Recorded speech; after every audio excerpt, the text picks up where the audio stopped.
Good day, I'm Lorraine Mendez and this is your JIS News for Tuesday, June 21. Government will be spending $31 billion on hard infrastructure this year in a bid to boost climate resilience on the island. Minister without portfolio in the Ministry of Economic Growth and Job Creation, Senator Matthew Samuda, made the disclosure as he addressed the recent Regional Ministers of Tourism Summit 2022. The summit was part of the World Free Zones Organization ACE conference held at the Montego Bay Convention Center in St. James. We're going to ensure that our roads that connect us to our transport hubs are the sorts of roads that can withstand significant climatic and weather events. That will allow the sector to get back up much faster.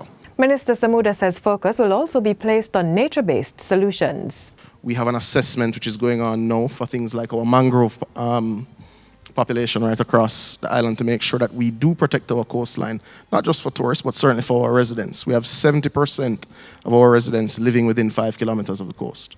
That puts a lot of pressure on the coast, but we simultaneously have to put a lot of investment into protecting that coast so that it in turn protects us. The new social housing program NSHP is to deliver 100 houses by August.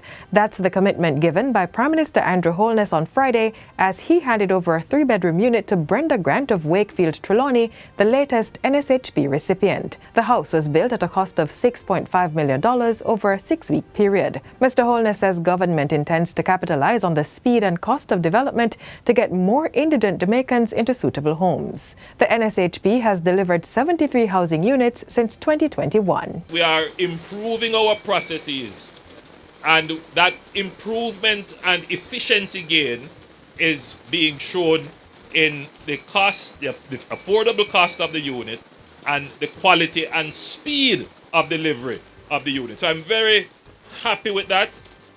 We are still, of course, trying to innovate, trying to see how we can improve our administrative and bureaucratic processes to make sure that we can deliver these houses even faster. Jamaica continues to be a viable destination for investments. Prime Minister Andrew Holness has pointed to the reopening of the Pond Distillery in Clarkstown, Trelawney as the latest show of credibility and confidence in this statement. Fire damaged the original structure in 2018, but operators National Rums of Jamaica reinvested in the property and upgraded the facility. The Prime Minister welcomed Friday's reopening, saying the return to full production spells jobs and added benefits for the community. Today, the Pond Distillery is more efficient and modern. Today, the Pond Distillery is providing more jobs. Today, the Pond Distillery is investing in the community. So, I'm here not just to open the distillery, but I'm here as well to celebrate the investment. There is still no confirmed case of monkeypox in Jamaica, but the island is now able to conduct testing for the virus. The National Public Health Lab and National Influenza Center are now equipped to carry out testing for the monkeypox virus, following a regional training in laboratory detection and diagnosis of the viral condition. The training was arranged by the National Public Health Lab in collaboration with the Pan American Health Organization, PAHO. The workshop involved 10 participants from 4 Caribbean countries: Jamaica, Bahamas, Guyana, and Suriname. Chief Medical Officer Dr. Jacqueline Bisesa McKenzie says it's part of the public health system's preparedness and response activities in the case of an outbreak. Monkeypox is a viral zoonotic disease spread primarily through animals. While person-to-person spread is uncommon, it may occur through direct contact with an infected individual. Infection typically results in symptoms including fever, back pain and muscle pain, the formation of lesions, and skin rashes. The Chief Medical Officer says if found in Jamaica, human monkeypox virus would be considered an exotic or unusual communicable disease and should therefore be reported as a Class 1 notifiable disease.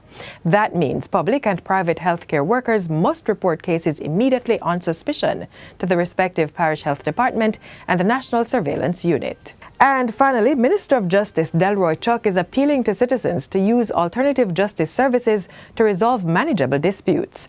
This, he says, will help to reduce the vast number of cases that go to the courts on a yearly basis. We have over 70,000 cases that come to the courts every year.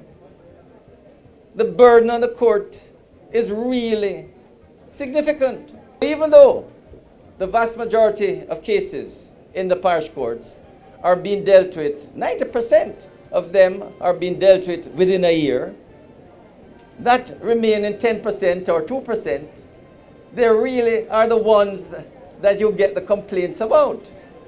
Because many of these less than 10% or 2%, they are dragging on over a year.